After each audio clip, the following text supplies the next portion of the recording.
Hi, ಎಲ್ಲರೂ ಹೇಗಿದ್ದೀರಿ? ಇವತ್ತಿನ ಒಂದು ರೆಸಿಪಿ ನೋಡ್ತಾ ಇರ್ಬೋದು. ರಸಮ್ ಅಂತಲೂ ತಿಳ್ಕೊಳ್ಳಿ ಅಥವಾ ಗ್ರೇವಿ ಅಂತಲೂ ತಿಳ್ಕೊಳ್ಳಿ, ಎರಡೂ ಕೂಡ ಹೊಂದಾಣಿಕೆ ಆಗುತ್ತೆ. ಹಾಗೆ ಈ ರಸಮ್ ನೋಡ್ತಾ ಇರ್ಬೋದು, ನೋಡಲಿಕ್ಕೆ ಎಷ್ಟು ಚೆನ್ನಾಗಿ ಕಾಣ್ತಿದೆಯೋ ಅಷ್ಟೇ ಟೇಸ್ಟ್ ಕೂಡ ಇದೆ. ಒಂದು ಸಲ ಮಾಡಿ ನೋಡಿ, ಆ ನಂತರ ನಿಮಗೆ ಗೊತ್ತಾಗುತ್ತೆ. ಆನಂತರ ಈ ಮೀನು ಯಾವುದು ಅಂಥೇಳಿ ವಿಚಾರ ಮಾಡಬೇಡಿ. ಈ ಮೀನಿಗೆ ಮರಿ ಲೆಪ್ಪು ಅಂದರೆ ಲೆಪ್ಪುವಿನ ಮರಿ ನೋಡ್ತಾ ಇದ್ದೀರಲ್ವ, ಈ ಥರ ಇರುತ್ತೆ. ಆನಂತರ ಈ ಮೀನನ್ನು ನಾವು ಚೆನ್ನಾಗಿ ತೊಳ್ಕೊಂಡು ಏನು ಮಾಡಿಟ್ಟಿದ್ದೇನೆ ಅಂತ ಹೇಳಿದ್ರೆ, ಅದರ ಮೇಲೆ ಬೇಕಾಗುವಂತಹ ಒಂದು ಅರಿಶಿನ ಪುಡಿ, ಹಾಗೆ ಖಾರದ ಪುಡಿ, ಆನಂತರ ಒಂದು ಲಿಂಬುವಿನಲ್ಲಿ ಅರ್ಧ ಭಾಗ ಲಿಂಬು ರಸನ ಹಾಕ್ತಾಯಿದ್ದೇನೆ.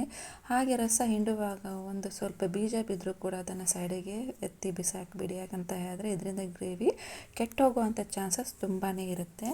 ಆನಂತರ ಅದರ ಮೇಲೆ ಸ್ವಲ್ಪ ಉಪ್ಪು ಹಾಗೆ ಕಾರ್ನ್ಫ್ಲೋರನ್ನು ಹಾಕ್ಕೊಂಡು ಮಿಕ್ಸ್ ಮಾಡ್ತಾಯಿದ್ದೇನೆ.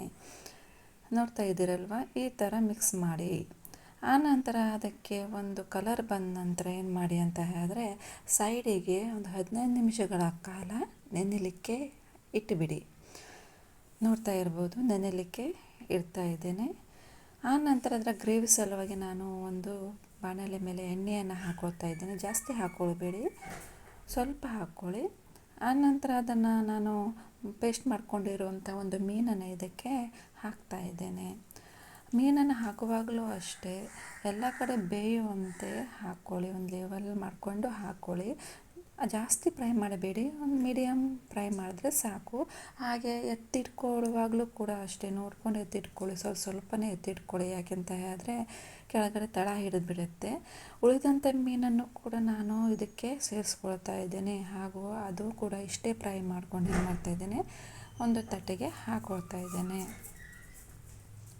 ಆನಂತರ ಅದೇ ಒಂದು ಬಾಣಲೆಗೆ ಏನು ಮಾಡ್ತಿದ್ದೇನೆ, ಈರುಳ್ಳಿಯನ್ನು ಹಾಕ್ಕೊಂಡು ಫ್ರೈ ಮಾಡಿ ಅದಕ್ಕೆ ಮೆತ್ತಗಾಗೋ ಸಲುವಾಗಿ ಏನು ಮಾಡ್ತಾಯಿದ್ದೇನೆ, ಸ್ವಲ್ಪ ಉಪ್ಪನ್ನು ಹಾಕ್ತಾಯಿದ್ದೀನಿ. ಹಾಗೆ ಮುಂಚೆ ನಾನು 4 ಬೆಳ್ಳುಳ್ಳಿ, 4 ಹಸಿಮೆಣಸಿನ್ಕಾಯಿ, 2 ಟೊಮ್ಯಾಟೊ ಹಾಗೆ ಕೊತ್ತಂಬರಿ ಸೊಪ್ಪನ್ನು ಹಾಕ್ಕೊಂಡು ಏನು ಮಾಡಿಟ್ಟಿದ್ದೆ, ಅದನ್ನು ಪೇಸ್ಟ್ ಮಾಡ್ಕೊಂಡು ಇಟ್ಟಿದ್ದೆ. ಅದನ್ನು ನಾನು ಇದಕ್ಕೆ ಹಾಕ್ತಾಯಿದ್ದೇನೆ.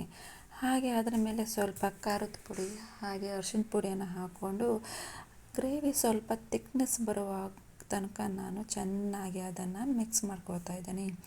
ನೋಡ್ಕೊಂಡು ಮಾಡ್ಕೊಳ್ಳಿ. ಹಾಗೆ ಉಳಿದಂಥ ಒಂದು ಅರ್ಧ ಲಿಂಬು ರಸವನ್ನು ನಾನು ಇದಕ್ಕೆ ಹಾಕ್ಕೊಳ್ತಾ ಇದ್ದೇನೆ.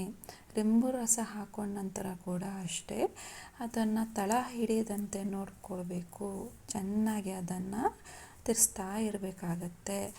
ಹಾಗೆ ಗ್ರೇವಿ ಈ ಥರ ಥಿಕ್ನೆಸ್ ಬಂದ ನಂತರ ನೀವೇನು ಮಾಡಬೇಕು ಅಂತ ಹೇಳಿದ್ರೆ, ಮಿಕ್ಸರಲ್ಲಿ ಸ್ವಲ್ಪ ಉಳಿದಂಥ ಮಸಾಲೆಗೆ ನೀರನ್ನು ಹಾಕ್ಕೊಂಡು ಇದಕ್ಕೆ ಆ್ಯಡ್ ಮಾಡ್ಕೊಳ್ಳಿ.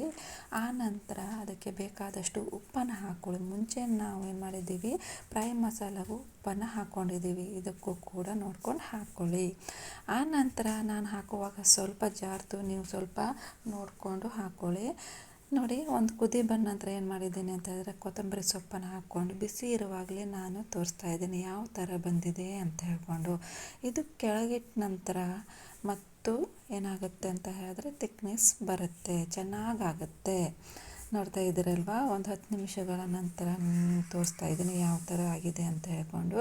ಈ ಗ್ರೇವಿ ನೋಡಲಿಕ್ಕೆ ಎಷ್ಟು ಚೆನ್ನಾಗಿದೆಯೋ ಅಷ್ಟೇ ಟೇಸ್ಟ್ ಕೂಡ ಇರುತ್ತೆ. ಒಂದು ಸಲ ಮಾರ್ಕೆಟಿಗೆ ಹೋಗಿದ ನಂತರ ಈ ಮೀನನ್ನು ತೊಗೊಂಡು ಬಂದು ಮಾಡಿ. ಹಾಗೆ ಇವತ್ತಿನ ಒಂದು ರೆಸಿಪಿ ನಿಮಗೆ ಚೆನ್ನಾಗಿ ಕಾಣಿಸ್ತಿದೆ ಅಂತ ಅಂದ್ಕೊಂಡಿದ್ದೀನಿ. ಹಾಗೆ ಮುಂದಿನ ಒಂದು ವಿಡಿಯೋದಲ್ಲಿ ಭೇಟಿ ಆಗ್ತೀನಿ. ನಮಸ್ಕಾರ.